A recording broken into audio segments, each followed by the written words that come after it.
લોકસભાની ચૂંટણી આવવાની છે અને એટલે સ્ટેટ મોનિટરિંગ સેલે સમગ્ર સુરત શહેરમાંથી દારૂનો સપાટો કરી રહી છે. હાલમાં સ્ટેટ મોનિટરિંગ સેલે સુરતના ઉધના વિસ્તારમાં દરોડા પાડ્યા.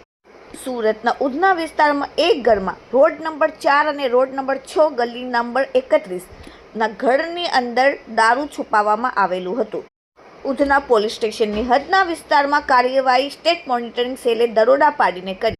વિદેશી જુદી જુદી કંપનીની બ્રાન્ડેડ 1489 બોટલ દારૂની, તે સાથે રોકડા ₹46,000, મોબાઈલ 4, 20,500 QR કોડ મશીન 6, કુલ મુદ્દામાલ ₹2,15,600નો પોલીસે કબજે કર્યો. આ સાથે આરોપી પ્રવીર દિનેશભાઈ પરમાર, નીતિન રામચંદ્ર જયસ્વાલ અને રતનબેન ડાયાભાઈ પંડ્યાને ઝડપી પાડવામાં આવેલ છે.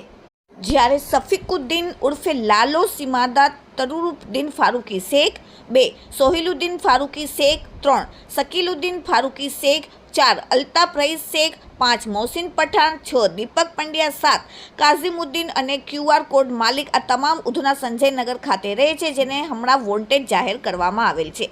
Bureau report, daily India TV, Surat.